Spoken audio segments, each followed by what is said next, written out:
GMGP, good morning, good people. Y'all could have been anywhere in the world, but y'all decided to wake up with us. You're sick. You're sick in the head. There's a lot of fantasy football shows out there, but I promise y'all, they not like us. Brock Bowers, you looked a little quicker than fast. What does that even mean? Redraft, dynasty, best ball, high stakes, we got you covered. And that's MVS and Justin Watson. With some of the dopest tools designed to help you cancel out the noise and dominate your leagues. If there's a white wide receiver named Antoine, sign me up. Maybe it's cultural. I don't know. In season or off season, rain, sleet, hail, and snow, comma, semicolon, period, next sentence. to bring you the most actionable and entertaining content on YouTube. You don't go buy the dip on the Titanic. Quarterback that you love, D-Bro. One of the best values in fantasy football. Prop bets with my man JRich. Yes! Let's go! So wipe the crust out of your eye, get you a cup of coffee. It's time to wake y'all asses up with Ray And Jay. in the morning. My God. How good is Dude. he? How good, baby? GMGP. It is Wednesday, August 20th, 2025. Y'all decided to wake y'all asses up with myself and my brother from another mother. Y'all know who it is, Jordan Richard. You can find him at your boy JRich on X. This is Wake Up with Ray and Jay every Monday, every Wednesday, every Friday. So if you're new to the building, if it's your first time joining, engage in the chat. We got a lot going on today. Big show, lot to cover. We got to talk about Bill, Crosky, Merritt, Matthew Stafford's back. A little legal update about Rashee Rice. Starters announced. And yes, JRich, just a few hours ago, we got a 2026 mock draft that is on the heels of my top 10 quarterback piece that just dropped yesterday on the channel. Top 10 2026 quarterbacks. Big show today. But more importantly, we got the people in the building. We got to acknowledge the Wake Up chat. Daniel Perry in the building. What's going down with you? Greg Oswald, James Young, Lando 7, GMGP. Man, that's a tough would you rather to start the day. So check it out. Right now on YouTube in the chat, this Would You Rather Wednesday, y'all gonna do it. Y'all gonna run it. So we are going to have a series of players in the chat throughout the show versus Emeka Egbuka vote. And then we're going to see where old GQ stands at the end of the show. See what y'all do. I'm not looking at the poll. I have no clue what y'all are going to pick. But get in the chat and comment, vote. JRich, all the people who say we don't know what the hell we're talking about, this is their chance to show us what's up. Let's see how smart our audience is. Vote in the chat. We'll be doing this all show. Who else we got in the building? I see Hunter Joe Green in here. Richie, hey, man, I tried to ban you. Richie, I tried to ban you from the chat. I saw you repost that picture of myself over Anthony Richardson and JRich. Let's see if we get Richie banned. He doesn't need to be in here. Lee, what's going down, Richie? Nah, get him out of here, J-Rich. Get him out of here. Marlon in the building. Jimbo in the building. What's up, Jeff? Pete, Blake C. Who else we got? Durko in the building. Jacob, Boyan, Garrison, Lori, Jamal, man, everybody in the building. I don't see Jorge Fizzle Dollars was popping with you. I don't see Joe in the building yet. And my wife is in the room sleep, J-Rich, so we don't get that stream from old Mrs. GQ. How you doing today, man? How you feeling, J-Rich? I'm good, man. I'm good. It was an early morning for me. I laid in bed for a couple hours after that, and I'm here now. So I'm excited, man. I was very tired when I went to the gym this morning, but I'm glad to be here. This should be a fun poll because everyone's always getting on us, Ray, about how we feel about these players. We're going to see. How does the chat feel about these players? And more importantly, do we agree with how they feel about Emeka Egbuka? Because we will get into the news, but I was telling you pre-show, this is going to be a very, very tough evaluation for Egbuka because it seems like the path to playing time is very clear, but what does that opportunity ultimately yield for Emeka Egbuka, the rising wide receiver drafted in the first round by the Tampa Bay Buccaneers? Very fast, quickly rising up the boards. We're going to have some fun first. We're going to have some fun because during the season, Wednesday shows, we are going to talk a lot of rookies, right? A lot of college football, who's coming up, what this upcoming 2026 class might look like. And if you missed it yesterday, I did drop my top 10 quarterbacks in 2026. Jay, top to bottom, man, the group is dope. Top to bottom, okay. The group is fantastic. Excited about what we could potentially get from this class, especially from a fantasy football perspective. You got the quarterback that I have at QB2, man, 1,000 yards on the ground, over 3,000 through the air last season, and he's going to a new school with much better weapons. You got multiple dual threat quarterbacks, experience galore, so you don't have to worry about, the 1 year wonders. There's no more of that. It's experience, it's talent, It's SEC competition. It's Big Ten competition. So make sure you check out my top 10 quarterbacks on the channel right now. Comment running back should be up on Friday. JRich, and speaking of that, let's just get into it. Field Yates, JRich, and you have not looked at this, right? You have not looked at this. This was dropped at 6:15 this morning. 6:15 this morning, 2026 NFL mock draft, preseason predictions for the number 1 overall pick. Let's pull it up. Let's pull it up and just go through some of the players that Field Yates has as, the potential top guys in this class. So here we go, JRich. 101, Cleveland Browns picking number 1, Arch Manning. Arch Manning going to the Cleveland Browns. They are projected to be, I guess Field Yates saying that he could be, they could be the number 1 pick right here. Jay, what are your thoughts on Arch going number 1 overall? I mean, he's got a lot to prove this year, right, Ray? That's the number one question. Is how much can he improve this year? How much can he prove to NFL scouts, GMs, obviously teams drafting very, very high, that he's worthy of that top selection? And where does he sit at the end of the season, right? Number 1 team in the country, great defense. Sark is his play caller. Hopefully that's a good thing for Arch, but I think he's got a lot to prove this season to show that he's worthy of number 1 overall pick. Oh, boy. The Jets. They already have a quarterback that's a little inconsistent passing the ball, JRich. And with the number 2 overall pick, the New York Jets, they go to South Carolina and take Lenora Sellers, the dual threat quarterback, SEC experience. He wears goggle glasses. Lenora Sellers going to take over for that Justin Fields in New York, number 2 overall. Number 2, Ray? I know you like Lenora Sellers. I know DP spoke very highly of Lenora Sellers.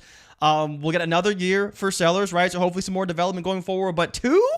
Well, we're not done with the QBs. The Saints, also, you said the Saints could be one of the worst teams in the NFL. They select Clemson signal caller Cade Klubnik. The New York Giants go with Big Peter Woods at defensive tackle. And the Tennessee Titans take, in my opinion, one of the best defensive players in the class, Ohio State's Caleb Downs. Cade Klubnik. We got quarterbacks, JRich. 1, 2, 3. Cade Klubnik to New Orleans. Not your boy, Garrett Nussmeier. Yeah, I mean, I don't agree with that, but, it is what it is. I'm surprised, Ray, do you think Peter Woods would actually go 4 overall? All the edge rushers we have in this class? He's very good, but I'm just surprised to see him at number 4. Yes. Very, very, very good. Yeah, we've got Kendrick Falk, edge out of Auburn. We've got an offensive tackle out of Utah.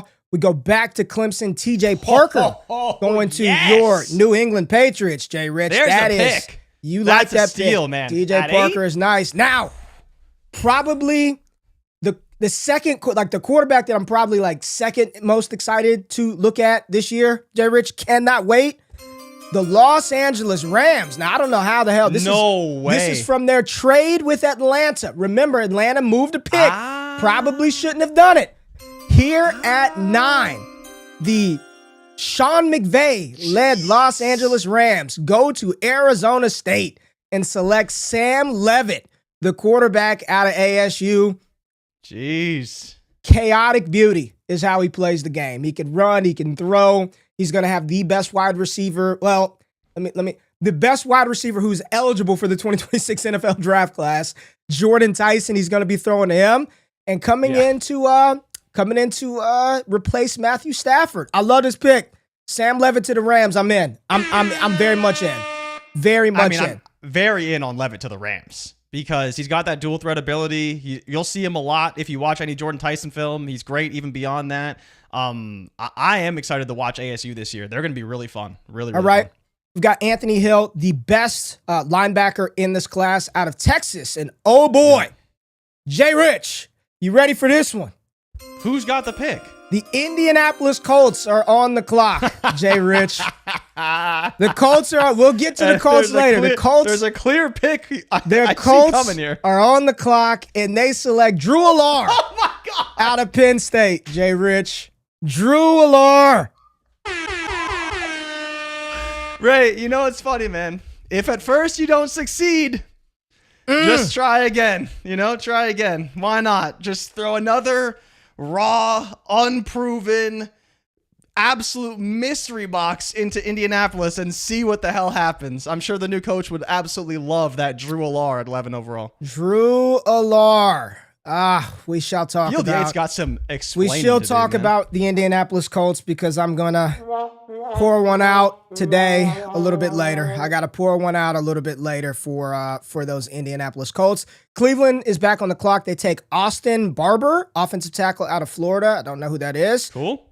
Dallas, Caleb Banks, defensive tackle out of Florida. We've got Arizona going O-tackle. We've got Avion Terrell, brother of AJ Terrell, going to the Miami Dolphins, and we know they need defensive back help as well.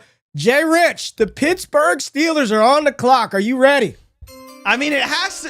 The slide has to end. It has to end. Are you ready? They take QB1 in the class. Garrett Nussmeier out of LSU goes to Pittsburgh. JRich, Nussbus, our boy, Garrett Nussmeier going to the Pittsburgh Steelers. How would you feel about this one? It's not bad. I don't love it because stylistically and for the offense, it's not great. Unless, again, OC change, maybe a head coaching change, depending on how this season goes. We'll see. But, yeah, I mean, it's fine. You know, I think that it's a good spot for him to learn and develop. He'll be the starting quarterback for sure because A-Rod's not going to be there beyond this year. But weapons-wise and kind of what we expect from the offense, hope for a little bit more for Nussmeier, but it's not a bad spot to land. Definitely not. All right, McCoy, defensive back out of Tennessee, coming back from an injury. He goes to the Chicago Bears. We've got an edge rusher going to Minnesota. Green Bay also goes edge. And the Denver Broncos. JRich, this has not been a fantasy-friendly mock draft. There are not a lot of fantasy-friendly skill position players so far in this early mock, but we got one right here. The Denver Broncos, pick 20. They're on the clock, JRich. They're taking wide receiver 1. They're taking Jordan Tyson out of Arizona State. Jordan Tyson, Arizona State. Jay, if y'all haven't watched him play, there's a video on the channel. I love him. JRich, I'm a big, you are as well. Who did you say? This is wide receiver 1. Who did you say he plays like?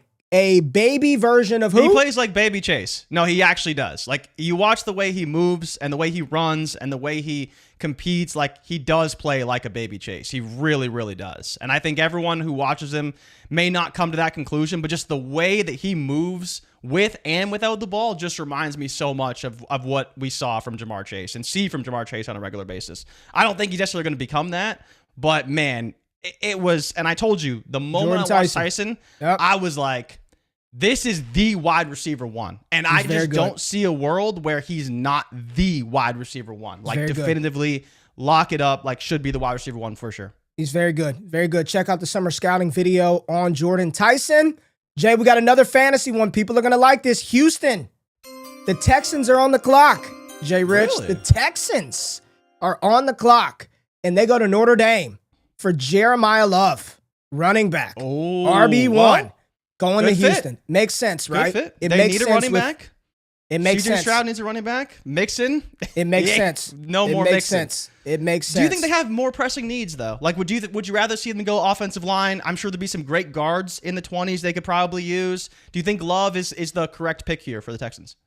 I like the pick. Whether it's correct or not, I like the pick. I like the pick. Tampa Bay goes edge. San Francisco goes offensive tackle. Cincinnati goes offensive tackle. They may need to address that defense that we shall talk about in a minute. They go Caden Proctor out of Alabama, and the Commanders on the clock, and they take Jeremy Bernard, wide receiver out of Alabama. He was a transfer last season. A lot of people didn't know. Came from Washington with Kalen DeBoer. Didn't have like a big season last year. Jalen Milroe was the quarterback, but with Ty Simpson, expectations are high that Jeremy Bernard will reach that sort of ceiling that a lot of people had high expectations for coming into the season. We've got Chandler Rivers, cornerback out of Duke, going to the Chargers. We've got a defensive back going to the Rams with their second first-round pick. The Baltimore Ravens picking 28. They go A.J. Harris, cornerback out of Penn State. And I'm wondering, this can't be the son of Al Harris, former Green Bay Packers cornerback. I mean, we can't be that old. Detroit goes Sonny Styles, linebacker out of Ohio State. That is a linebacker name if I've ever heard one. And then we've got Kansas City going offensive tackle. The Philadelphia Eagles taking Blake Miller, offensive tackle out of Clemson. And the final pick, the Buffalo Bills select USC wide receiver Jacoby Lane. JRich. So there you Ooh. go. There you go. There is a 2026 mock draft from Field Yates. And I saw somebody in the chat say, hey, we just got out of a mock. Like, it's too early to be doing this. Hank, hell no. It's mock draft time all the time, baby. It is mock draft time all the time. And now that we're in the NFL season, we will be talking a lot more about the college football prospects. But there you go. Quick little peek into the 2026 NFL draft class, Jay. But we do have some NFL news we got to get to because there were some announcements made yesterday, Richard. Some announcements made. And we got some starting quarterbacks. We've got some starting quarterbacks. So let's just pull it up and talk about the first guy. The first one, Joe Flacco. JRich named the starting quarterback of the Cleveland Browns. Let me give old man Joe Flacco. And did you see, and I don't know if this is true or not, but I did see a video that Cleveland's done like a docu-series following their quarterbacks, but I was watching Joe Flacco. I'm watching a video last night of Joe Flacco talking about, I don't know where this idea came from, where I'm comfortable being a backup, but I don't want to be a backup. He said, I want to play. I still feel like I can win games. I can lead a team to the playoffs. I don't know when this is going to end, but Flacco said it, ain't no backup over here. Like, I'm here to play, and I'm in the NFL right now to play even at 49,000 years old. So Joe Flacco named the Browns starting quarterback. No surprise here, right? No. It sounded like the battle, especially between the rookie quarterbacks, was really for QB2, depending on what happened with Kenny Pickett. And then even the further reports were that the Browns are going to keep 4 quarterbacks, right? Typically, we see teams keep 3 quarterbacks, and really it's more like 2 because the third one becomes the emergency quarterback. But it seems like the Browns are going to keep all 4 quarterbacks. At least that's what's been reported most recently in the news. I think this is the best case scenario for Joe Flacco, best case scenario for fantasy purposes. It's really just, how long can we expect this to last? Because much like we were looking to see what happens in Indianapolis, we did see some definitive reporting from the head coach that it seems like the starter will be the starter all year. That has not been reported in Cleveland. And so now it comes to the point where, okay, maybe we get the Flacco we got in Cleveland a few years ago. But if we get the Flacco we saw in Indy last year, we may see these rookies playing a little bit sooner than we expected. So the question really is, how long is this leash? And Ray, the question to you is, does this change for you how you'd be willing to draft really just Jerry Jeudy because he's really the only one this really affects? I think Jeudy and Njoku. No, well, and Njoku. But knowing, or I guess not knowing, when someone else is going to start who isn't Joe Flacco and kind of how long that leash could be for him. Listen, Shedeur was my guy. I thought Shedeur should have been higher in the draft. He wasn't. I've said since the draft, I don't think that he's got so many, and the reports are keeping 4 damn quarterbacks. Yeah. So Pickett could be second in line, right? I don't think this is for him to only be like the starter for 2-3 weeks. He's going to start until he can't start. You know, I truly, he's going to start until he no longer can successfully play the QB position. How does it affect the pass catchers? I think it's good. I think this is good for Jerry Jeudy. I think it's good for David Njoku.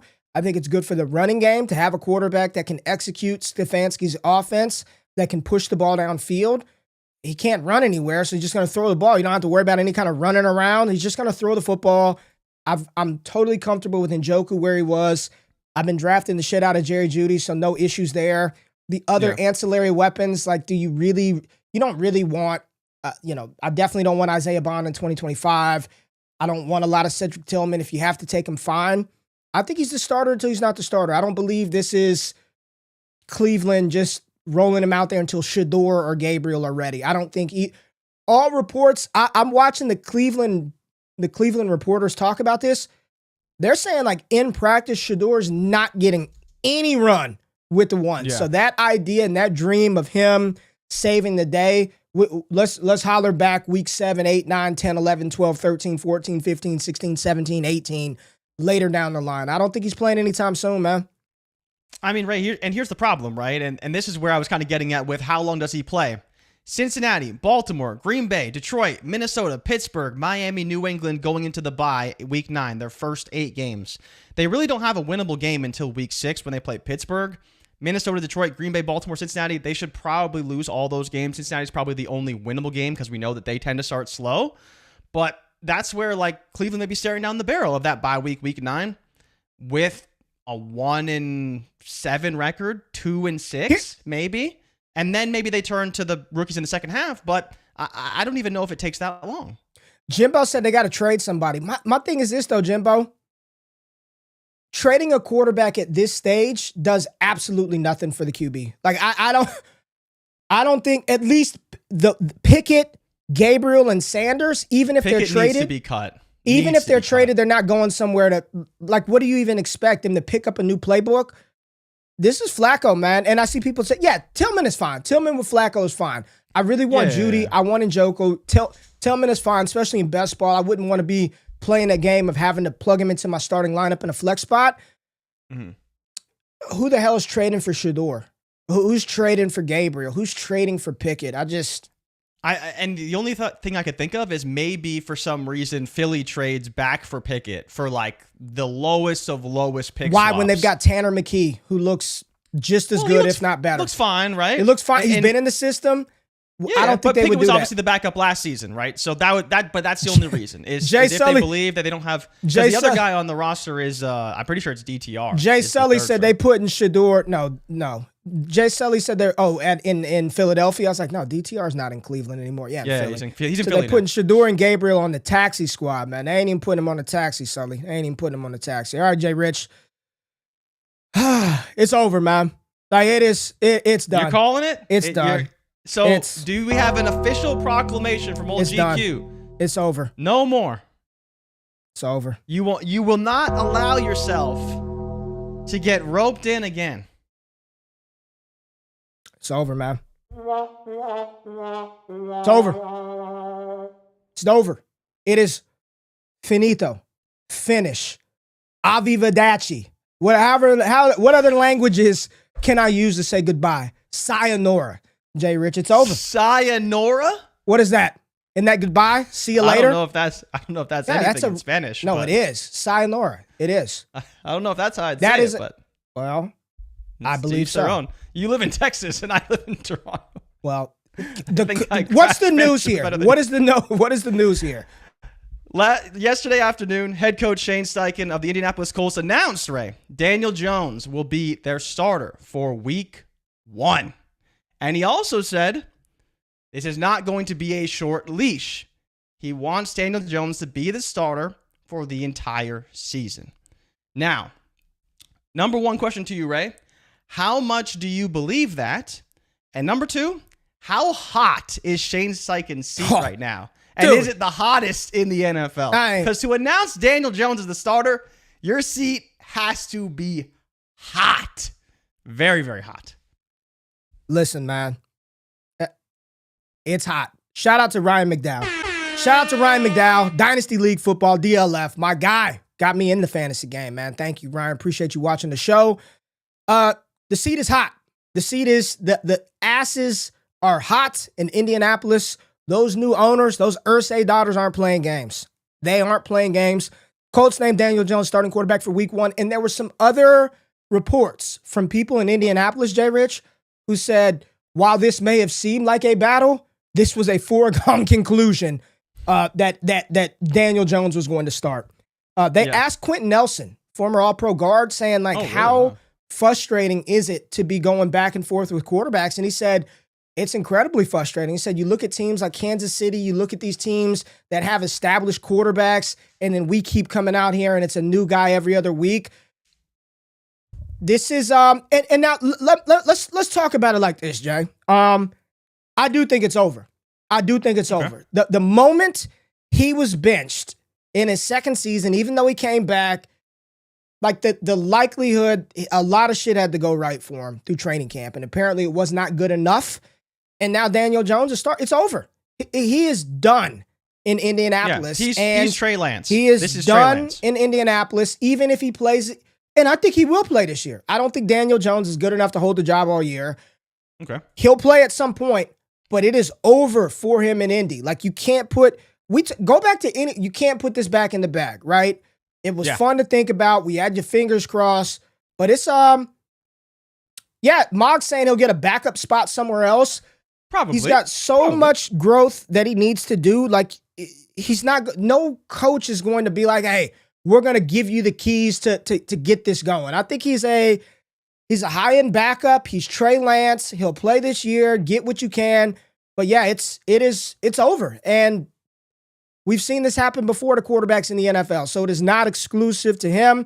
He probably had no business starting early. And even if he struggled, had he been available the first 2 years of his career, I don't think Indy pulls him off the field, right? He plays his whole rookie year. He has some struggles. He plays. We'll work on it a year too, but you play 4 games, you play 6 games, you don't show, he's played 15. It's over, man. It is over. I think it's over, Jay. I think it's over, man. I mean, I kind of agree with you. And so, Ray, what do you have to say to the people who say, well, he only started 15 games? Like, I hear the narrative and I understand where you're coming from. But he's been available to play 30. He's been available to play 34 or 32.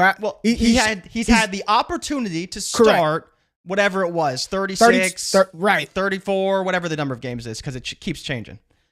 But he's only available for 15, and he got benched for some of those games, and he got hurt for other of those games. And it's like, look, yes, he needs opportunity to start, but like he also keeps getting hurt. And he's not going to develop if he keeps getting hurt. And your team's not going to move forward if he keeps getting hurt. So it's like, at some point, you got to just call it, say, we're done here. We messed up. It's over. And it seems like they're at that point. And hopefully they're better for it. But as you said, I think it's unlikely that they go the Niners route and they find Brock Purdy in the 7th round. And it all kind of works out. It's over. Saint said Richardson having his Bryce Young arc. Keep watering those beans, Ray. You can't do this. You ever leave something out overnight, man? Like, and you go check it in the morning and it's rock fucking hard. You know what I mean? And you're like, damn, man, it's there. I'm not watering it anymore. It's over. It's over. It's over. When he pulled himself out of that game, I think looking back on it, that was the nail in the coffin. More damage than anything. And he was benched after that. And once you bench your top 5 pick like that, it's over for Anthony Richardson. So Daniel Jones is the starting quarterback for now of the Indianapolis Colts. JRich, we were on Bleacher Report yesterday. Make sure you follow JRich and I on BR. We're there Tuesdays, Thursdays, all throughout the week on the Bleacher Report app. Just search RayGQ at your boy JRich. Follow us on Bleacher Report. We talked about it. We took 31 quarterbacks over Daniel Jones. The only one that we didn't was Tyler Shuck. So that tells you how we feel about him this year. But I will say, you know who I feel really good about? Let's want to spin this some positive? Feel great about Tyler Warren. I feel fantastic. I do agree about Tyler Warren. I feel phenomenal. It's great for JT about Tyler Warren. I feel great. But yeah, it's over for Daniel Jones. JRich, over for Anthony. Probably over for Daniel Jones at some point, but at least he still gets to play. But it is over for Anthony Richardson. Those of y'all who might be pulling up a little bit late, we are doing a Would You Rather Emeka Egbuka edition. I have not looked at the poll results. Go to the YouTube channel. JRich is running polls. Emeka Egbuka versus 5 wide receivers, and I'm going to play the Would You Rather game at the end. I don't know what y'all are doing, but we're going to figure out who's on the right side. Going up right now. The third poll is going up right now. Third poll, and that is Emeka Egbuka or DJ Moore, right, for 2025. First one was Emeka Egbuka versus X-Worthy, Emeka Egbuka versus Jalen Waddle. Now we're up to Emeka Egbuka versus DJ Moore for the 2025 fantasy season. Go to YouTube, vote on the poll in the comments. We're gonna do this every single Wednesday. Y'all are gonna curate the Would You Rather. Y'all are gonna do it. You guys. JRich. Some injury news, man. Some injury news. Kenneth Walker's back at practice. K9 is back at practice, so everybody excited about the rushing attack in Seattle. Looks really good. Kenneth Walker, 2 days in a row, full go in practice. You feel a little bit better about your Kenneth Walker shares, JRich? I feel great. I've been trying to tell you, man, I'm not too worried about Walker. I think he's going to be available. I think he's going to be on the field. When he's on the field, he's great. And all indications are he's going to be the bell cow in this Kubiak offense. And while I'm worried about Darnold, I'm worried about that offensive line, I do think there's going to be plenty of fantasy value for Kenneth Walker. So I'm excited. How do you feel, though? Because you've been a bit more of a detractor when it comes to Kenneth Walker. Oh, I mean, Kenneth Walker, when he's playing, he's incredible. He's a beast when he's playing, right? It's always the consistency. Can he be on the field, the injury stuff? And I do believe that Zach Charbonnet going into year 3, like they want to get something out of him. He's got one more year left on his deal, and he feels like the type of running back that could get paid, right? If Seattle doesn't want to pay him, Charbonnet feels like the type of back. Hell, I would love for Dallas to give Charbonnet some money and come in and run the rock in Dallas. So I do think that this is going to be, I don't want to say a full-blown committee backfield, but I do think regardless if Kenneth Walker is healthy or not, Zach Charbonnet is going to factor into this offense. But good to see Kenneth Walker on the field playing. Okay, another injury sort of thing that we need to discuss and talk about, and you need to put your medical hat on, JRich. I just got a picture right here of a calf, right? Back of the leg. Devon Achane, we talked about the mysterious lower leg injury on Monday. It's been reported that it is a calf injury. So the back of the leg, calf injury. I'm just looking at that Achilles tendon now. I popped it, JRich, and it still just makes me wince a little bit. But Tom Christ, PT, DPT, OCS, FAAOMPT, whatever that means. He does injury shit. I thought you were making stuff up. Oh, that's his name, man. That's his qualifications here. He's saying running backs average missing 1.4 weeks and 6% hit on fantasy production. Reoccurrence rates 18 to 20%. Not the end of the world for Devon Achane. The most recent one that I think we saw kind of be affected, Christian McCaffrey had the calf issue, right? Calf issue.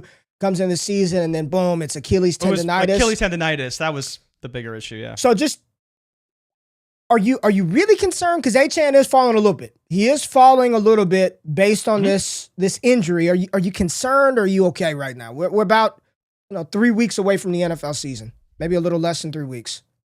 Yeah, so it's closer to 2 weeks, right? But the bigger thing here, right, and our very own Jeff Mueller did tweet out his numbers on calf injuries.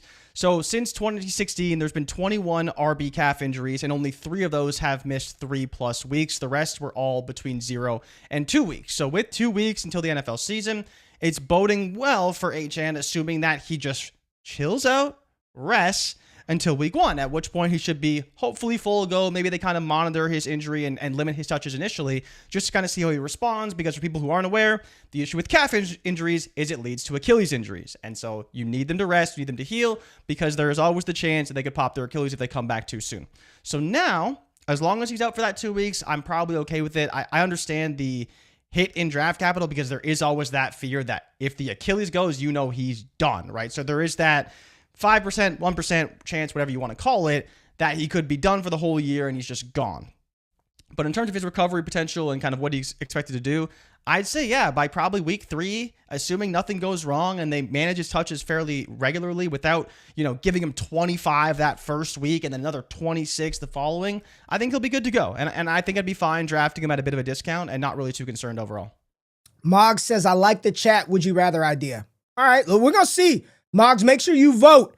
We're going to see how good my chat is. We'll see how you like it. We're going to see how you like it when JRich cuts it up, right? When he cuts it up. But I have not looked at anything either. So vote. Joe said, going back to Kenneth Walker, and then we'll go to Achane. She said, why are we so sure the new coaching staff in Seattle wants an injury-prone bell cow in Walker? So that's what's been what the reports that I've seen from beat reporters and people that follow the Seahawks. So that's more where I'm getting that information from. Not necessarily that. But that's I think her point. I think her point is sort of. I think Charbonnet's going to factor into this offense. Kenneth Walker be damned or not. He can still factor in, but all reports are it's going to be the Kenneth Walker show. Okay. Right. I'll believe it when I see it. But okay. I'm not gonna.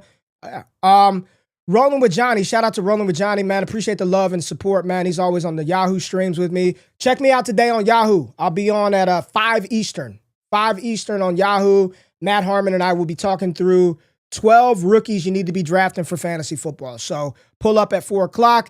Said Calf, Achane, and Jennings on Achilles watch. I haven't heard anything about Juwan Jennings, Jay. I haven't heard. I think he's still hurt, sitting out, still waiting for that contract, right? Yeah, I haven't heard. I mean, 49ers still keep getting hurt. I forget who it was who got hurt just yesterday, but man, Yeah, I haven't. Getting hurt. Cam Myers is sending Cam Myers, man. Shout out to Cam Myers. He sent a $9 super chat, and then he went back, sent a $20 super chat just to make sure we saw the question above. So, Cam, we'll hit your let's hit this question right now. F it, man. You send $30 damn dollars, I'll answer you right now. All right, he said, all right, gentlemen, I have the 312, the 401 on the turn of a non-PPR standard scoring redraft league. Will I see Hampton or Henderson at that point, or do I just need to make other plans? 312 and 401, standard scoring, non-PPR. Standard scoring. I'd be shocked. I'd be shocked. Henderson, maybe, because I feel like, honestly, in a standard league, I probably wouldn't like Henderson too much. Because he's not going to get us. You don't think he'll be like the volume. Well, you need the yards, right? You need the yards and the touchdowns. The PPR aspect is gone with with Henderson, but Hampton should definitely be gone. 312. I think Henderson they're both maybe, the hype. I don't know if I like Henderson. Standard. You're not taking any quarterbacks. That's the 30s. You're not taking any quarterbacks at that point, man. Maybe some tight ends come off the board. In a standard league, quarterbacks are actually more valuable, right? Because they're going to score at the same rate, but other players are going to score answer the significantly question, less. I do not think that Henderson and Hampton will be there. Like, no. Hampton shouldn't be there. I would make other plans, Cam. I'd make other plans. Henderson's a maybe. But do you like, and I still don't like him in the format. I think he's fine. He'll get yards, right? But He'll get yards. He'll get yards. More injury news, JRich. We don't like talking about injuries, but they all kind of affect, other things that we're looking at. So appreciate you, Cam. Appreciate you, big dog. Matthew Stafford was back at practice, JRich, right after the show on Monday. Matthew Stafford, you see him backwards hat and all. There's some pictures of Sean McVay smiling, grinning from ear to ear that Matthew Stafford is back. No clips of him throwing the ball, but he's back at practice. So fears and concerns over the offense and Puka Nacua and Devontae Adams should be okay. You feel good? Are they okay? Do you feel good? Yeah. Do you feel confident? Are you still drafting Puka Nacua, wide receiver 4 overall? Wide receiver 5 overall? I wasn't drafting him wide receiver 4 overall pre-back injury. So okay. It's good to see him on the hey man, we've been talking poo-pooing him, right? He's on the field. He's throwing. You have to be encouraged. There's no other outcome, right? You have to be encouraged to see him on the field. Does he hold up? You know what, JRich? You and I, we can't predict that. We don't know. We talk through those situations, but he's out there on the field today. So yeah, I feel fine. Matt said, we see him walking, not throwing. Laughing my ass off. He's doing Sacramento a bit of Kings said, oh, he's walking. He was throwing the ball. I'm telling you. Here's the question for you. He threw the ball. Here's the question for you. Who is more on track to play week 1? Matthew Stafford or Najee Harris? Because both of them are doing the same thing on the sideline. Just walking. Stop, man. Matthew Stafford. He practiced. Am I wrong? He practiced. He didn't just walk around, did he? He's not doing what Desmond Watson is doing out there with Tampa Bay, taking laps. He played, he practiced, and I did see it because he threw the damn ball to Devontae Adams, so stop. Okay.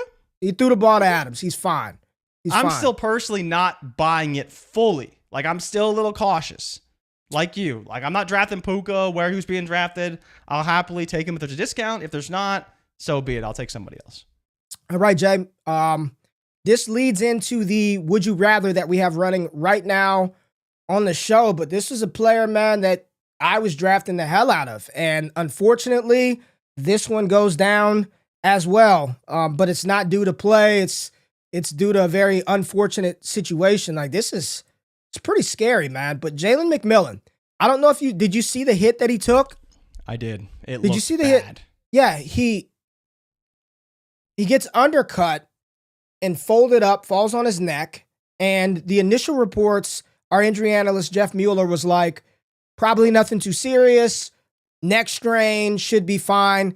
Then it comes out that he's in a neck brace, and this is very serious, and he's going to miss 8+ games. This is I think a lot of the doctors were saying this isn't a days or weeks injury, it's a months injury for Jalen McMillan, which is, dude, you just got to, damn, man. You just go out there to catch a ball, and You land wrong, you get folded up. It could happen to anybody, but it happens to Jalen McMillan. So very unfortunate for this ascending second-year player who came off of a very, very good rookie season, helped us down the stretch of our fantasy football season, but he's out for Tampa Bay. And this is on top of the reports, Jay, that Godwin ain't doing a damn thing. Yep. Chris and he's one where I ain't been touching him at all. All these ACL recovery receivers, I'm just not drafting them. Yeah. This is not... Tampa Bay better be glad that they didn't just say, oh, we're locked up at wide receiver. We went out and got somebody. McMillan is going to miss half. Like, for fantasy, I think he's completely off the board for 2025. I think just with what we know today, he's going to miss 8 games. Well, we'll see, right? So he's going to be on IR, right? Godwin probably going to the PUP. And then the reason why they say the first 8 games is that they have a week 9 bye, right? So maybe he can return week 10, depending on how he feels. But yeah, it seems like all indications are that Jalen McMillan's going to be out, going on IR for at least the first half of the season. And they're hoping he can be back for week 10 following their week 9 bye. Now, but as you said, Ray, we don't really know what we can expect from McMillan when he comes back, because he was fighting for targets with Chris Godwin, with Emeka Egbuka.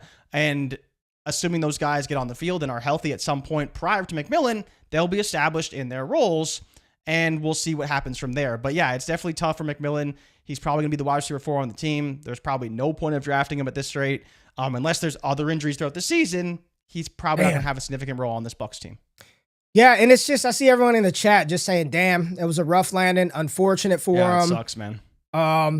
Again, but the early reports were, hey, no, probably not that big of a deal. Okay, right? And then they're saying he's at a neck brace and stuff. This is not good. And it just opens the door for Egbuka. You needed some kind of pathway to open up for him to see significant targets in year 1. And Keegan said he's the only wide receiver alive on that team. I mean, they got Big Mike. If I'm Tampa Bay, Big Mike ain't doing nothing. He'll practice once a week, and we'll see you on Sundays, Thursdays, or Mondays, because we need you. In the reports about the ankle on God, what I read, Jay, correct me if I'm wrong, he's not even running on the sideline right now. Yeah, I don't think he is. Yeah, and that's where that. But that's where if you're drafting Godwin, you should have expected him to be on the PUP, because every report that I've seen basically since June and July have been, Godwin, we'll see. Hopefully he can return, but probably going to start the season on the PUP, and then hopefully after that first month he'll be good to go. But outside of that, I just don't see a situation where it's not Mike Evans and Emeka Egbuka. And honestly, Ray, should we be looking to even some of the other pieces on this offense, like the 5th, 6th receiver on the depth chart? Because this is a team that runs a lot of 3 wide receiver sets. Talk about it. And you may get an early, couple weeks where you get some depth guys. Now, again, do I expect it to be anyone notable? Maybe Trey Palmer. We do like Trey Palmer. Trey Palmer had some moments last season. It's probably not Tez Johnson. It's probably not Raheem Jarrett. But let me give you the depth. Is Sterling Shepard. He's the other guy that could be the guy. You've got Cade Otten at tight end. First and foremost, yes. Cade Otten. Tez Johnson, Raheem Jarrett, Sterling Shepard, Ryan Miller, Trey Palmer, right? I think Shepard would be your guy. I think Shepard is your early dark horse to get some opportunity. Jay, if we were in with 3 wide receivers before, honestly, with the team they have, you got what's this do for Baker, and you got Payne Durham, just run 12 personnel. Why wouldn't you? Run the heck out of the ball. You have a good rushing attack. You got your 2 wide receivers. You got a few packages where you bring in Sterling Shepard for the slot, but maybe it does just make them more of a 2 wide receiver team, maybe a base 12 personnel, because that's just what makes sense for their team. It just makes sense for their team to probably operate that way, a bit more run heavy, a bit more balanced, bit less passing early on. They also have the Tristan Wirfs injury. He's going to miss a month. What's this do for Baker? So does it make sense to drop back him? What's this do for Baker? What's this do for Baker? It hurts him. He had 4 wide receivers that we all knew were talented, could earn targets, and were good. Now he's got 2 of them, right? He's got 2 guys. One guy is Big Mike, who's going to be great, probably get doubled a lot. And he's got a rookie who's going to be challenged early on, right? Very talented. They love the kid, But it's a lot different to have 2 guys and have 4 guys. Lessens your options, more utilization on the tight end, probably more utilization on the rushing attack. But we'll see how it plays out. It definitely hurts Baker for sure. Kevin says Baker's ADP is vomit. MV prop. It's very high. It's Sterling Shepard, unfortunately. Mark said maybe they trade for Scary Terry. Rico said Emeka Egbuka could be wide receiver 1 by October. We are running a Would You Rather segment in the chat on YouTube right now. Emeka Egbuka versus other wide receivers who are currently being drafted ahead of him on Underdog right now. This is your Would You Rather as the chat. I haven't seen anything. Vote. I want to see what I take the same side as you. So I'm just going to ask you, man.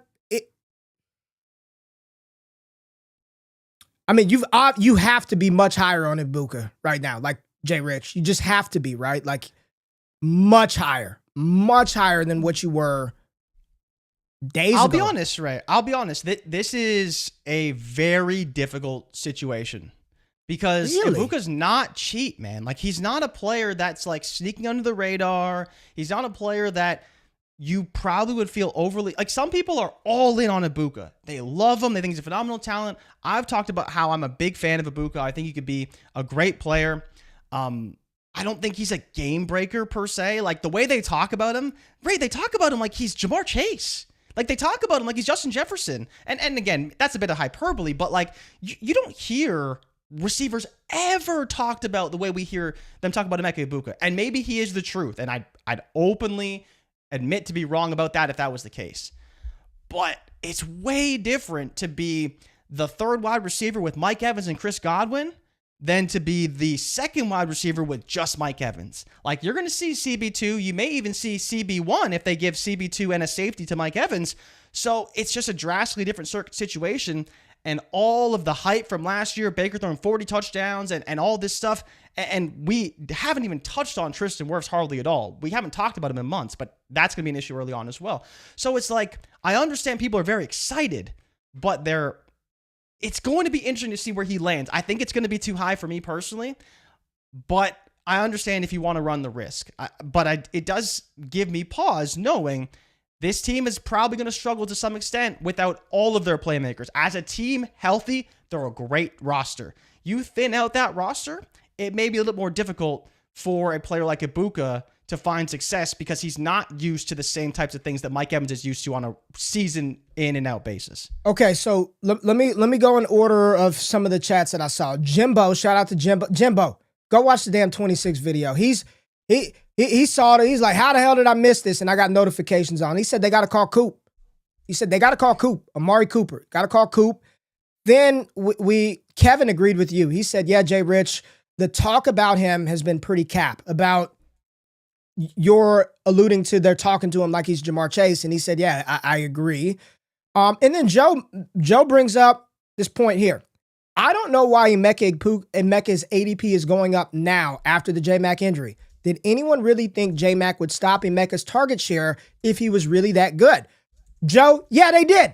I think there are still a subset of people out there that were like, maybe not stop his target share, but he wasn't going to come off the field. So I do think there was a large group of people who believed, hell, me, Joe. I was like, hey, they're not going to pull McMillan off the field. I wasn't saying that Egbuka wouldn't get his, because you saw my rostership. He's one of my top 3 highest drafted players. But I did think that J-Mac would be on the field. So I think now, anytime there's some pathway that opens up, people do react. And they're going to push it up now, Joe. And then following that, a couple of people said, wouldn't hate. Mark H said, wouldn't hate Amari Cooper there.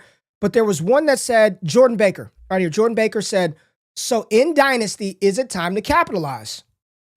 I know we do this stuff a lot, right? When a player gets a spike, whenever there's a boost in value, whether it's real or ADV, artificial dynasty value, the first inclination is to capitalize and sell.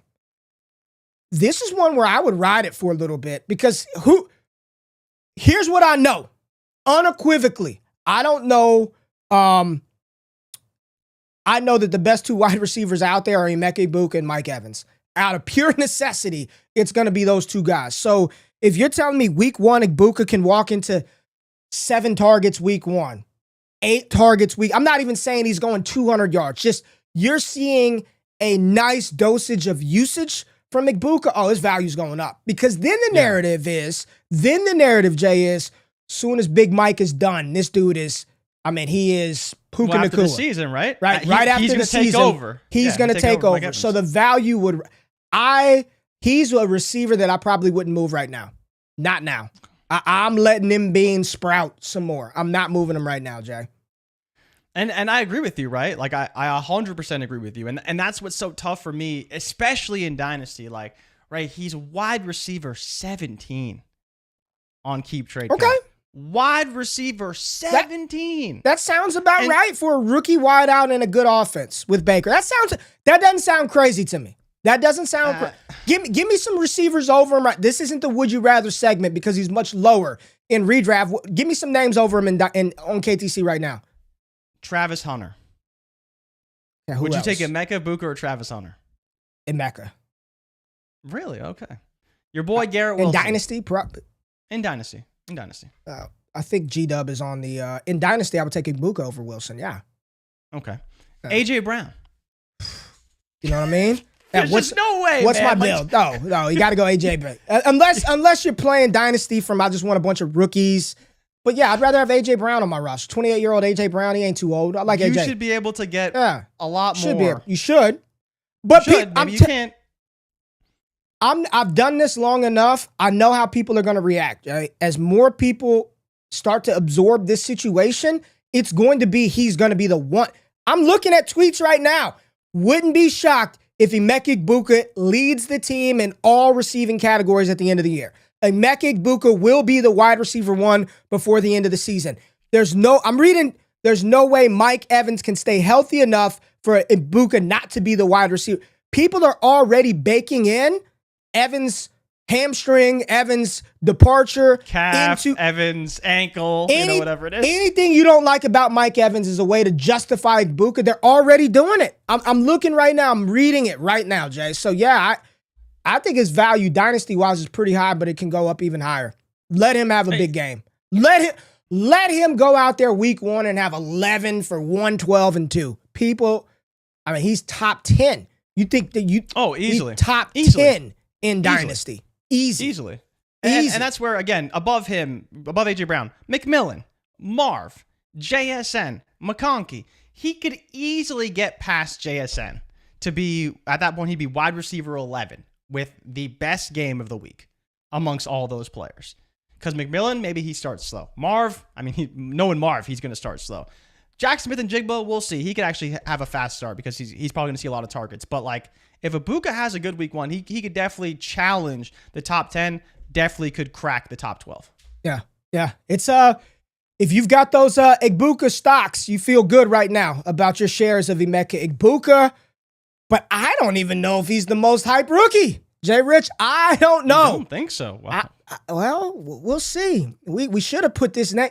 You should put this name in the chat. Go cross-positional on the Would You Rather because, man, Jay, I know you were watching Monday night. Joe Burrow was out there getting slung around. My God. Did you see running for his life? Dude, when they drug Joe Burrow down, I'm like, he's hurt. They fucking broke him. They broke him.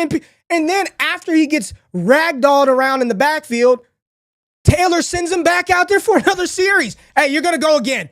No, they pulled Jamar off the field and sent Burrow back out there. What are we doing? What the hell are we doing? No. I think that he put himself on the field. I don't give a damn what he wants. You saw Dan Quinn tell Jaden Daniels, you're done. After he ran in, Dan Quinn said, you are done. Daniels was like, I wish I got to play a little bit more. You're done. You want to run around, get hit in the end zone, you're done. Zach Taylor, doesn't matter. Zach Taylor doesn't have that. You got horse collar to the ground, no big deal. Yeah, get back out there, Joe Burrow. I don't think that Zach Taylor is telling Joe Burrow what to do at all, ever. He needs to insert some sort of power there, but neither here nor there. Bill, Crosky, Merritt. Big Bill. Big Bill. Not Jacory. Bill, Crosky, Merritt. BCM. JRich is the craze and the new hotness BCM in these fantasy football nasty. Straits. You don't like BCM? It sounds real nasty. It's close to BBM, so. We're not going to get into any more BBs today. Maybe on Friday we'll get into some more BBs. But Bill Crosky Merritt, JRich, amidst rumor and speculation that Brian Robinson could be dealt. Still no trade yet. Maybe he's cut. Don't know what's happening. But Crosky Merritt has jumped from an undrafted guy, from a late round guy. You're seeing people take him around 5, round 6. We did a thing on Bleacher Report. Round 6, we talked about where we would prioritize BCM in fantasy football drafts right now. Let's make no mistake about it. This is not some athletic specimen, okay? He ain't. I think there's opportunity there. Maybe I'm a little more conservative and reserved. I don't think I'm getting elite running back numbers from Bill Crosky Merritt. I think B-Rob had less than 160 rush attempts last year. Austin Eckler hadn't played a down in preseason. He's still going to be the passing down back. He's still going to get his touches. Chris Rodriguez played ahead of Bill. Yep. And we still don't know if B-Rob is going to be traded, cut, or released. But talk about the enthusiasm for Bill Crosky Merritt, who's ADP. That is the rocket ship right now. I mean, people are like, this is RB1 territory in 2025. What are your thoughts here? I mean, it's interesting, right? Because the problem with Washington is they do have Austin Eckler, so he's not going to have this 3-down role. But this offense is really good. Like, this is an offense that you could probably peg Brian Robinson for 8 touchdowns pretty comfortably and feel good about it. Now, how many yards is going to have, how many attempts is going to have, that's another question. But definitely when you just look to like the touchdown upside, on the week-to-week upside of just like a starter who could score a touchdown, get you some decent points every week. Like, if he is the starter, it's a great role in a great offense. But outside of that, I mean, people are going a little crazy. Like, they are going a little crazy because Eckler's still going to be there and have his role on the team. And you're still hoping that Crosky Merritt is the one. Now, if you believe he is, I think he's a fine value. And I don't mind paying up to get him. But I don't know if I'm all the way there. I see it as like, what's the difference between this guy and Brian Robinson? And no one wants Brian Robinson, but everyone wants this guy because he's so cheap, and obviously he's rising up boards right now. But if you got to draft him in the same Brian Robinson range or even higher, should you be making that bet? Jay, I want to know what the hell is going on with my chat. What is going on with the Wake Up chat? Because there's nothing but sound logic and reason in the chat today. I have got to give an air horn to you all beautiful folks. It's Wednesday. They ain't here for the games, JRich. They're talking real ball talk in the chat. People are saying it's insane. The hype is it's out of control. Luke is saying Rodriguez over him. Listen, whoever you want to prioritize, right? Whoever you want to prioritize, I don't believe that we're getting some elite outcome from this running back. I think he's fine. Yeah. He was fine in college. He was a fine running back, but he was nothing special. He wasn't. He wasn't. And that hole he ran through was massive. As are a lot of holes, right? As are a lot, and we don't knock. I don't want to knock him for that. He found it. He hit it. Went to the end zone. People are saying he looks slow on the run. He's a 7th round pick now. I'm seeing other comments. Who said Debo's getting 50 carries in this one. I just want to give a shout out to my dog, Tease Mac, man, from Vegas.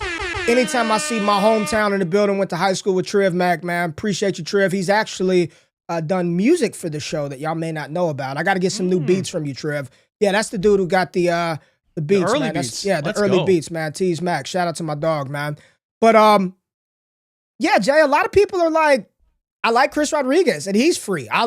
You can take Bill Crosky Merritt in round 5, 6, 7. I'll take Rodriguez in round 20. If we're going to play this game. And again, B-Rob is still there. So there's still a chance that he's on the team. And if he's on the team, he's going to play. Feels like a committee. I'm probably not drafting him in round 5 or 6, but we could be wrong. Could be absolutely wrong. And he could be, James Robinson of this year, where you get one of those later round running backs and they get the opportunity. And let's not be hypocritical here. What do we always talk about investing in? Good offenses. We want good offenses. Yep. Washington's a top 5 offense in the NFL. They've got a top 5 quarterback in the NFL.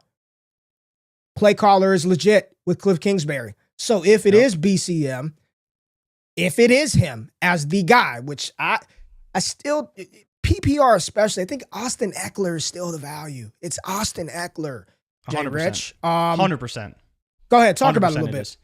Like, I just think that this is a team that runs a lot of hurry up. They run a lot of offense that's very quick, fast paced, and that's why Brian Robinson wasn't a value. If he was on the field more and they were running the ball more, then yeah, he'd get more opportunities. But he's a guy that's a 13, 14 carry a game guy, gets no receiving work because it all goes to Austin Eckler.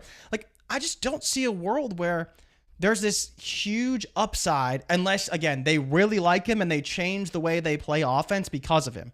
Are they doing that for a 7th rounder?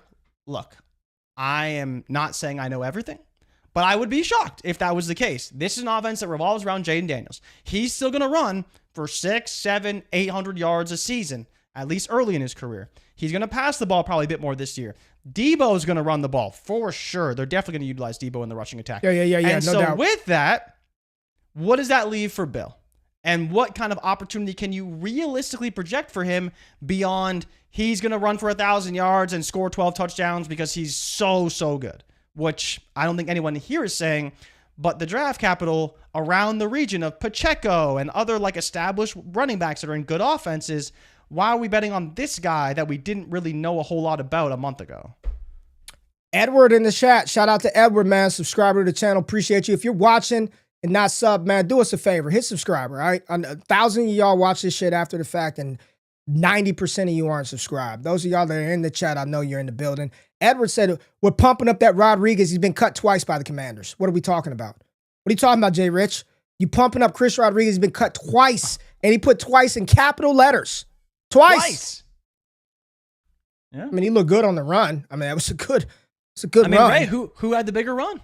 Chris Rodriguez or Rodriguez's run? Well, the bigger impact. No one gave it. Here's what happened. When Rodriguez ripped off that run, no one liked it. God damn it, man. Wish that if that would have been BCM.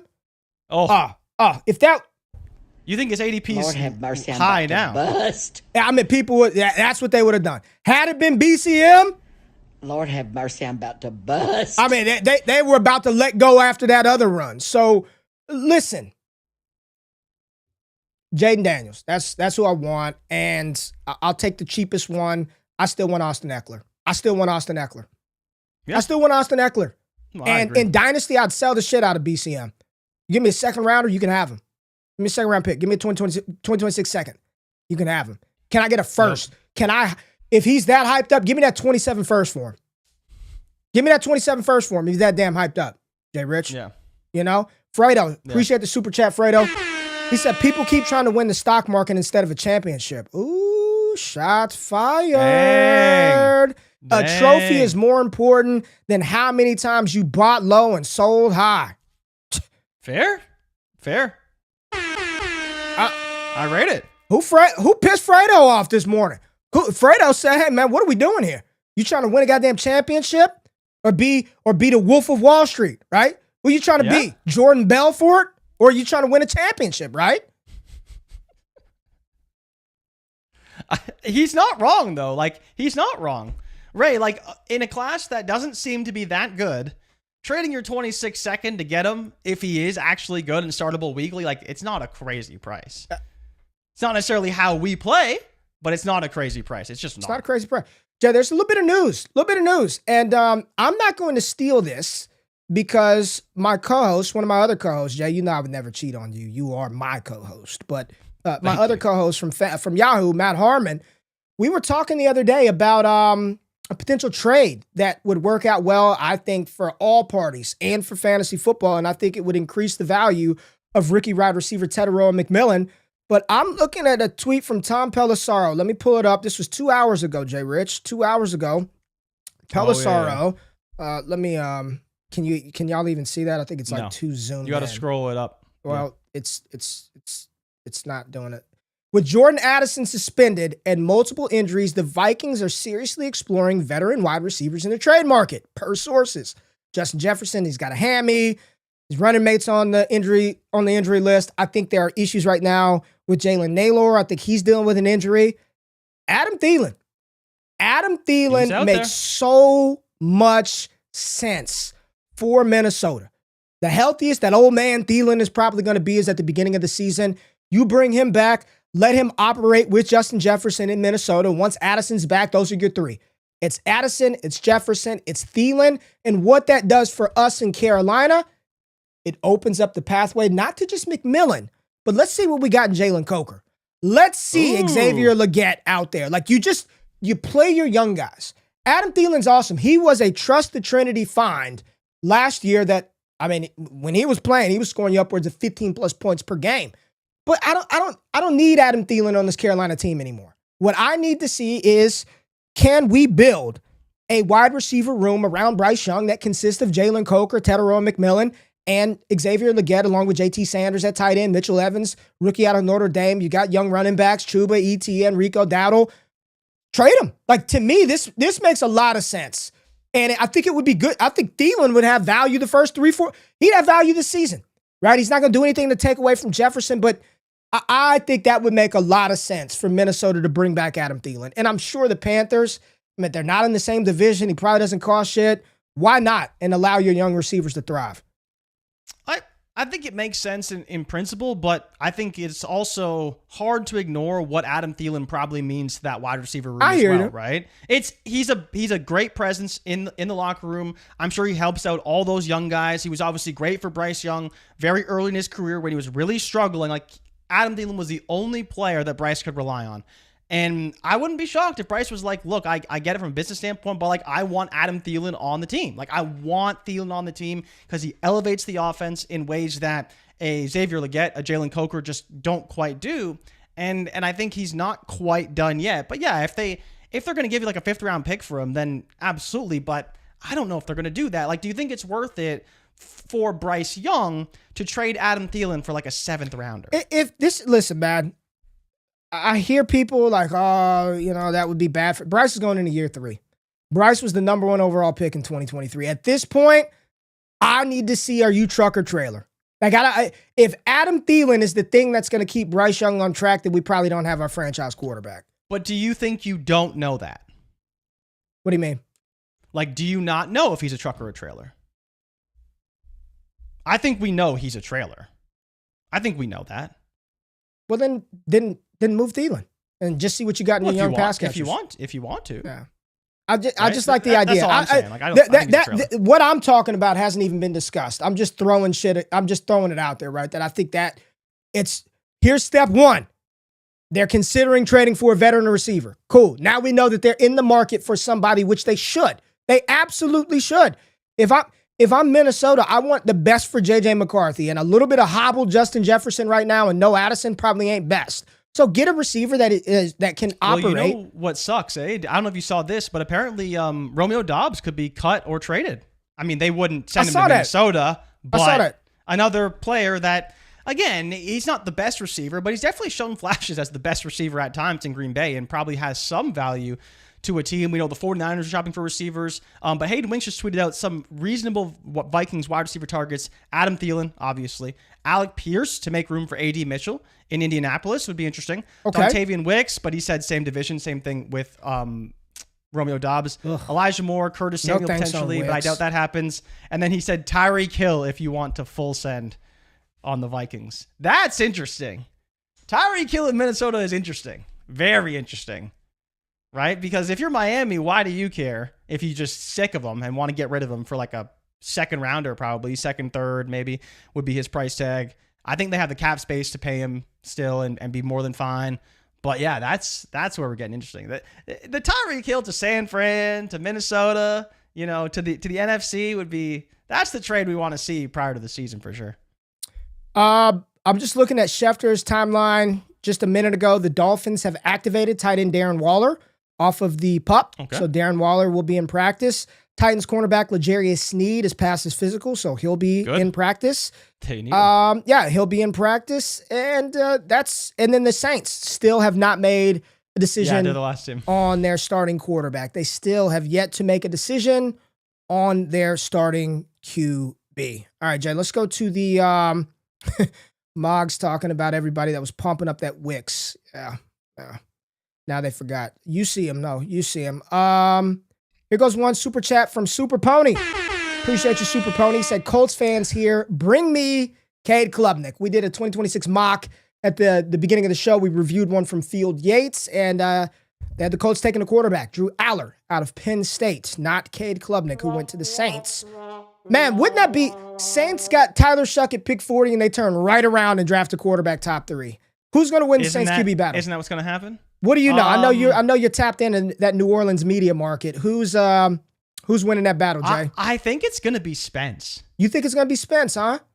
I think it's going to be Spence. And the only thing that I saw over the past couple days is that Spence was apparently leading QB drills at practice. And Kellen Moore said they're still going to be evaluating QB throughout the week. They haven't made a decision on the quarterback, as you already mentioned. But apparently Spence was leading drills this past week. But the other thing that was interesting that was reported as well is apparently they've closed off the media for like full practice.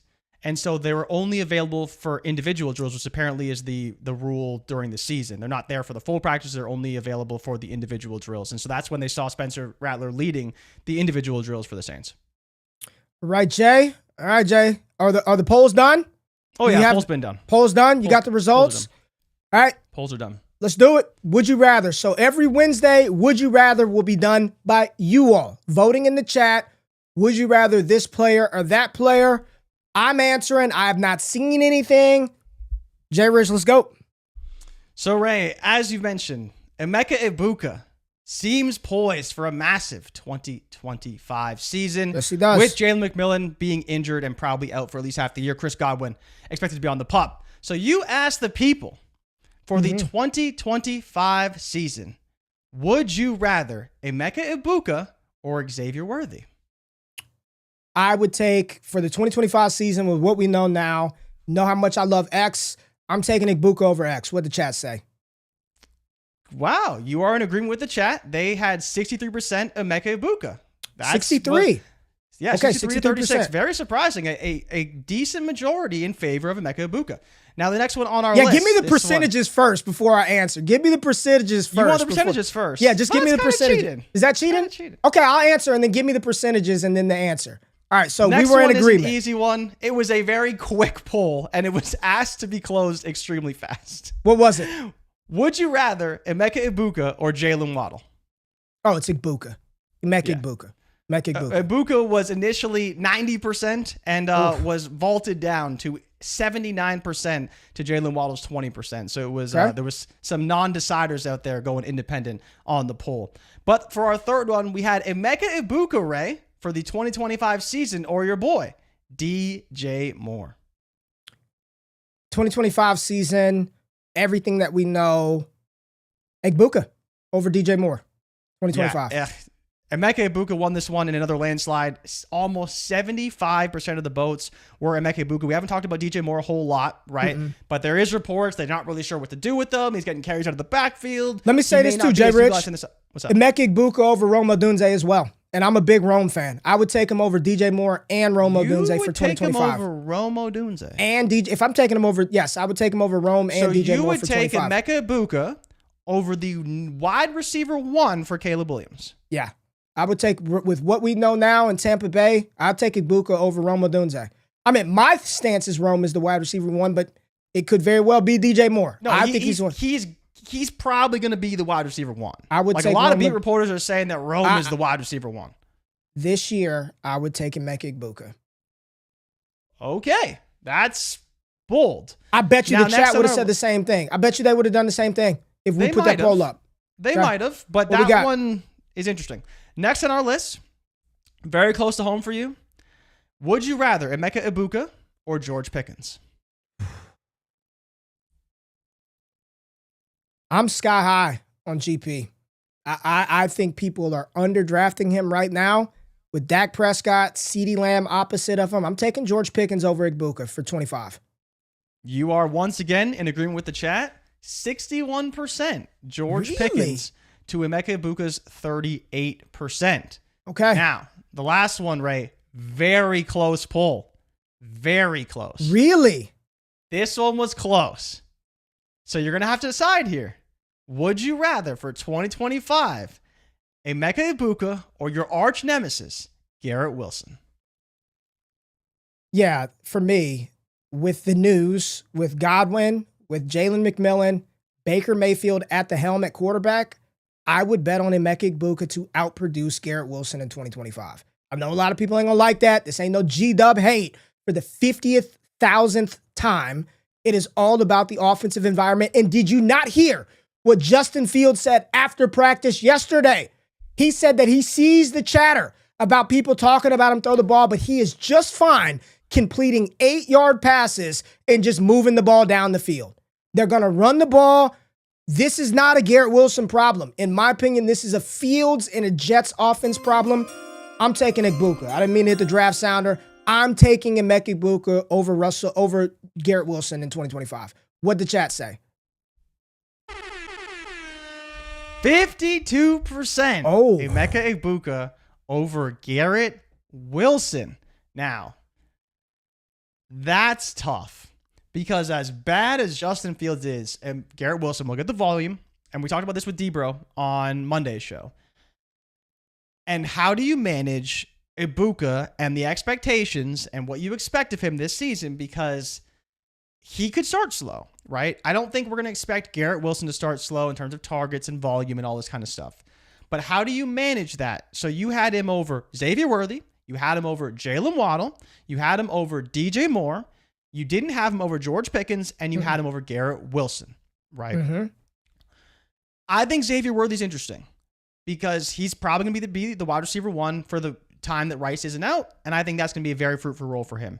Him versus Garrett Wilson is the battle of how much volume do you think Emeka Egbuka gets? So how do you think that's going to shake out for him? Like, do you think he can be a 130 target guy in his rookie season?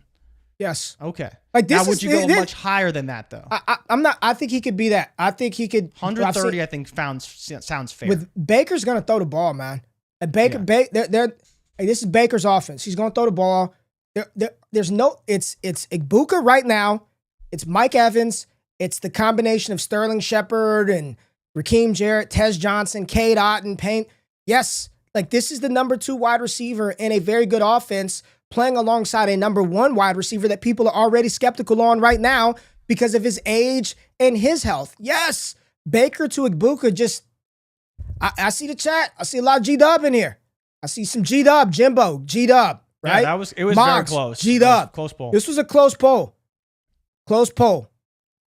But yeah, it'll be very interesting to see what, because, and like I said off the rip with this show, Egbuka and where you draft him is going to be very uncomfortable because people are so excited. Here's the thing. Chatter Here's the thing. You don't have to draft him in round 3 right now. You don't. So when we do these things, it's not that I would flip-flop Garrett Wilson and Emeka Egbuka. I'll let you just draft Garrett Wilson in round 3, round 4, and I'll take Egbuka wherever he's at. For sure. Right? But he's going to rise, right? Like, you're not getting him. Even in the 5th round, I think, you're not getting him there. Because that's the range where you have Xavier Worthy, and I forget who else was in that range, but that was right around that top 24 wide receiver range. But I think, Ray, he's going to be in the top 20. And once you get to that range, like that's where, again, I've kind of stated that I'm a bit out on Tet McMillan because I just don't know if I want to believe he's going to produce at the same level of reliability that all these other guys are. But you're going to have to draft him like he's McMillan. So for you, 2025, would you rather McMillan or Egbuka? I think the answer is so clearly McMillan. So clearly McMillan. If I'm betting on a rookie wide receiver to be the best rookie wide receiver this year, it has to be McMillan. It just has to be. Even with the situation in Tampa Bay, and I understand Baker Mayfield and all that stuff, like Godwin's going to be back at some point. McMillan's going to be back at some point. And I'm not saying they take away from Egbuka in a serious way. He may be fully established. He may even be the number 1 target on the team. But they're going to have opportunity in this offense. And that's the thing, is that McMillan situation, it really can only get better, right? You talked about Thielen getting traded. Leggett probably gets injured at some point. We'll see what they do with Coker. Like, he's going to be the guy. Egbuka could be the guy, but it's not necessarily the bet I want to make if they're at the same cost. All right. Hit the music, Jay. Hit the music. That's the show. We had one more super chat that I want to get to. Really cool. I love questions like this. Not even really a question, but I mean, it is a question. But shout out to Rico. Said, looking into getting into the podcast realm, what podcasting software would you recommend regardless of operating system? JRich? I mean, to be fair, I love what we use. Like, we use Ecamm Live. It's Mac only, but I love it. It's really, really good. And then I just use GarageBand when I do like my own podcasting stuff. Yeah, I mean, we've got... GarageBand's free. We both have like roadcasters that we use for the sounders, make stuff easy, controlling volume. Yeah. But look, Rico, if you're really trying to get into that, get at me, man. You got my, you know how to get in contact with me privately, and JRich and I can get you a list of stuff. There's a bunch of shit that we have that you don't necessarily need to start out. Yeah. But more importantly, if you want to do it, man, my biggest advice to you is just be consistent, man. Like, just give yourself a time. Say it takes 21 days to develop a habit. Just stay consistent, do it, and we can hook you up with any software recommendations. We appreciate everybody in the building. If you're not subscribed to the channel, please do that. Every Wednesday, Would You Rather will be brought to you by the people. Y'all will do it, and we will react to it. Check out the 2026 class content, my top 10 quarterbacks in the 2026 NFL draft class, live on the channel now. Running backs dropping later this week. College football actually starts this weekend, JRich. So really excited about that. We got Kansas State, Avery Johnson, Rocco backed out of Iowa State. This weekend, my UNLV Rebels are also playing. But then week 1, Texas, Ohio State starts next week. We appreciate y'all being on the show. I know the music, you got to loop this shit. Hit it again, JRich. Hit the music again so I can get that vibe on the way out of the building. We appreciate everybody being in the building. Mile High, Style Lee, Chip, Moggs, Jimbo, Hunter, Derek G, Stanley, appreciate you, man. Richie, this close, Richie, to being banned from this chat. Very this close. You're very close, Richie. No more Ray DQ jokes. I better not see any more. Rolling with Johnny. Make sure you pull up today on Yahoo. Let's run up the numbers, and we'll see y'all bright and early on Friday. Have a great Wednesday. We out of this thing, baby. Peace.